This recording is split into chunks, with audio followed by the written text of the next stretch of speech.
ये खड़ी है आप लोगों के सामने 2023 Hyundai i20 sports variant, petrol में है, मैनुअल ट्रांसमिशन है।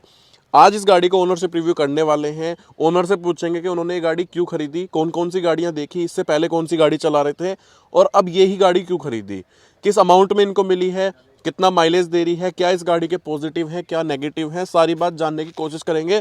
क्योंकि इन्होंने जो अपना अमाउंट इस गाड़ी पे खर्च करा है, इस अमाउंट के अंदर और भी बहुत सारे ऑप्शंस हैं, जैसे कि आपकी किया की सोनेट हो गई या हुंडई की वेन्यू। वो दोनों गाड़ियां भी लोग लेना ज़्यादा पसंद करते हैं। हैचबैक की तरफ आजकल लोग कम जाते हैं, लेते हैं तो ज़्यादातर मारुति की तरफ जाते हैं। तो इनसे भी इनकी जर्नी जानेंगे और पूछेंगे कि i20 का फाइनल डिसीजन उन्होंने क्यों बनाया। तो भाई क्या हाल चाल है? बढ़िया भाई। तो अभी गाड़ी लिए हुए आपको शायद मुझे लगता है 3-4 महीने हो गए हैं। ऑलमोस्ट 3 महीने। ऑलमोस्ट 3 महीने। तो ये गाड़ी आपने खरीदी है अभी, इससे पहले आप कौन सी गाड़ी चला रहे थे? i20 थी, डीजल एस्ट्रा। अच्छा, डीजल टॉप मॉडल। तो दोबारा i20 खरीद ली, अब पेट्रोल में ले ली? ऑप्शन नहीं था, डीजल होता तो दोबारा डीजल ले लेते यार। ठीक है। तो डायरेक्ट ये मन में था कि i20 ही खरीदनी है या अदर ऑप्शंस भी ट्राई करे आपने? ना ऐसा नहीं है, ऑप्शन ट्राई करे थे पर जिस हिसाब से वैल्यू पैकेज के हिसाब से या जिस प्राइस रेंज में ये पड़ी, उस प्राइस रेंज में या तो दूसरी गाड़ी फीचर ऑफर नहीं कर रही थी या कुछ ना कुछ कमी थी। तो कौन सी गाड़ियाँ देखी और आपने बजट क्या बनाया था? बजट तो यार 10 तक का था इनिशियली, फिर थोड़ा सा बढ़ाने की भी सोची। क्या नाम है अपना, जब एनलाइन देख रहे थे हम लोग, i20 एनलाइन। i20 एनलाइन, पर उसके भी मिक्स रिव्यू थे कि कोई अच्छा बता रहा है, कोई नहीं है। फिर अगर पर्सनल चॉइस तो वही थी कि अगर पोलो वापस आ जाती तो कोई बात ही ना थी। पर उसके अलावा भी काफ़ी सारे ऑप्शन देखे, वेन्यू देखी, पर उतना मज़ा नहीं आ रहा था किसी में। मतलब वैसे तो देखो वेन्यू बहुत ज़्यादा बिकती है, आपको किस चीज़ में वो अच्छी नहीं लगी? स्पेस की कमी है। अच्छा, रियर सीट पे? रियर सीट में स्पेस की कमी है। दूसरा, थोड़ा ना कंजेस्टेड सी फील है बैठने के बाद भी ना, वो कंफर्टेबल नहीं है इतनी। तीसरा, डैशबोर्ड का लेआउट थोड़ा सा ऑफ है अभी भी। बट उसमें तो ड्यूअल टोन है, इसमें completely black interior dual tone तो इसमें भी आ गया अगर नया वाला वो देखो तो। हाँ। पर डिस्काउंट अच्छा पड़ गया तो। अच्छा, इस पे आपको डिस्काउंट अच्छा मिला है। वैसे भी लड़कों के लिए ऑल ब्लैक ही ठीक है। थोड़ा मेंटेन करना आसान है। तो अभी ये स्पोर्ट्स वेरिएंट आपको ऑन रोड किस प्राइस में मिला है? ऑन रोड पड़ा भाई मुझे ये 855। 855 का। इसके अंदर कोई एसेसरी वगैरह इंक्लूड है या कुछ भी नहीं है? हाँ, मतलब बेसिक जो मैट और मड फ्लैप वगैरह वो किट इंक्लूड है 855 में? हाँ। ठीक है। तो डिस्काउंट कितने अमाउंट का मिला टोटल? इनिशियल जब बता रहे थे 9.25 के आसपास का था। करते करते नेगोशिएशन, फिर फेस लिफ्ट की बात चली कि i20 फेस लिफ्ट आ रही है, तो मेरा मौका अच्छा था। तो करते करते भी ऑन टेबल नेगोशिएशन 855 में पड़ी है। तो 855 में डन है। हाँ। ठीक है। अब जैसे आपने ये गाड़ी ले ली, आप i20 डीजल से i20 पेट्रोल पे आए हो, तो डिफरेंस तो बहुत बड़ा फील हो रहा होगा। बहुत बड़ा। उसमें 6 गियर थे। 6 गियर हैं। पावर सबसे बड़ी दिक्कत तो पावर की है।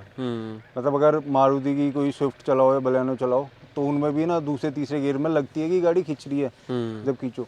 इसका क्या, थोड़ा सा स्मूथ हो गई, प्यार से चलाने वाली। हाँ, मतलब थोड़ा फैमिली टाइप की हो गई तुम। अब वो फन टू ड्राइव वाला सीन नहीं है कि जब डीजल भी खींच लेते थे, पुश था डीजल का, वो नहीं है। तो इसको चलाने के मामले में आप मतलब अच्छा फील कर रहे हो या डाउन फील कर रहे हो? ठीक है, मतलब डीजल से मज़े ले लिए जितने लेने थे। अब ऑफिस का आना जाना है थोड़ा, तो ठीक है, कंफर्टेबल है। ठीक है। और माइलेज कितना देती है ये पेट्रोल में? माइलेज टेस्ट इसका करा था हम लोगों ने, और यूट्यूब पे शायद वीडियो भी पड़ी उस चीज़ की ना। हाँ। तो 19 पॉइंट समथिंग का आया था उस टाइम पे। और वैसा आपको नॉर्मली कितना मिल जाता है जब आप? ज़्यादातर सिटी देखो तो 14-15, 13-14-15 ऐसे दिखाती है। 13 से नीचे नहीं जाती? 13 से नीचे तो नहीं जाती। ठीक है। और हाईवे पे 22-23 तक भी चली जाती है अगर प्रॉपर क्रूज पे चलाएं अगर? हाँ, क्रूज पे चलाओ तो। ठीक है। हेडलाइट की परफॉर्मेंस कैसी है? ठीक है। और इंफोटेनमेंट? इम्प्रूवमेंट हो सकती थी बट ठीक है। और ब्रेकिंग कैसी है इसकी? ब्रेकिंग स्टेबिलिटी तो सही है। या कॉर्नरिंग पे भी, जैसे हाईवे पे हो या कहीं सर्किल पे हो, तो 80-90 की स्पीड पे भी तुम आराम से। अच्छा, आराम से कॉर्निंग कर लेते हो? कॉर्निंग कर लो, कोई दिक्कत नहीं। ठीक है। अब मुझे बताओ इंफोटेनमेंट सिस्टम कैसा है इसका? इंफोटेनमेंट भी सिस्टम ठीक है, कोई इशू नहीं है ना। तो अभी जैसे 3-4 महीने हो गए रखे इसको, तो क्या क्या नेगेटिव पता चले गाड़ी के फिर? नेगेटिव तो दो ही है यार मेरे, क्योंकि डीजल से शिफ्ट हुआ तो एक तो पावर लैग है। चलो वो तो एक जेन्युइन प्रॉब्लम है क्योंकि हाँ। पेट्रोल है ये। पेट्रोल है तो इंजन भी छोटा है, तो समझ में आती है वो चीज़। दूसरा एक क्रूज़ की मुझे दिक्कत लगी कि काफ़ी बार ना क्रूज़ ठीक से काम नहीं करता। जैसे कि अब मे बी मेरे साथ हुआ है या और किसी को भी प्रॉब्लम हुई हो, पता नहीं। काफ़ी बार तो लगता ही नहीं है। एक दो बार हुआ है मेरे साथ। मतलब मैं मुंबई, एक्टिवेट ही नहीं होता। हाँ, मुंबई एक्सप्रेसवे पे था, काफ़ी बार यूज़ करा, ठीक है। एक बार पेट्रोल भरा के हम चले वापस और क्रूज़ लग ही नहीं रहा था। तो मुझे लगा इंडिकेटर ऑन है, माइट भी नहीं हो रहा उस चक्कर में। मैं इंडिकेटर बंद करा, स्टार्ट करा, नहीं हो रहा, गाड़ी रीस्टार्ट करके देखी, तब जाके हो गया। उसके बाद मैंने इंडिकेटर पे भी ट्राई करी, तो इंडिकेटर के साथ लगता है, ऐसा कोई सीन नहीं है, बट हाँ कभी कभी दिक्कत करता है। उसके बाद फिर हम ये मेरठ से दिल्ली वाला जो हाईवे है इस पे थे, तो क्रूज़ लगा रखा था 80 पे और गाड़ी की स्पीड चल रही है 100 100 और नीचे आ ही नहीं रही। और आपने एक्सीलेटर पे पैर तो नहीं रखा कोई एक्सेलरेटर वैसे भी डिसेबल हो जाता है क्रूज़ दबाने पे ना, तो जब तक ब्रेक नहीं दबाओगे क्रूज़ हटेगा नहीं। तो वो एक दिक्कत है। एक दो बार बस क्रूज़ में ही आई है ऐसा। तो फिर आपने ये सर्विस सेंटर पे दिखाई? अभी तो नहीं गया यार, मैं इतना टाइम भी नहीं है। और फिर वो वाली बात है ना कि डॉक्टर के पास जाते बीमारी सही होगी। 10 में से एक बार आई दिक्कत, पर अब मैं वहाँ जाके दिखाऊं भी तो क्या दिखाऊं, क्योंकि चलेगा अब भी बट चल ये रहा तो बड़ी प्रॉब्लम है ना। मान लो आप हाईवे पे चल रहे हो और वहाँ पे स्पीड लिमिट 100 है या 70 है। जैसे जब दिल्ली यूपी गेट से दिल्ली में एंटर करते हैं तो वहाँ 70 की स्पीड लिमिट है।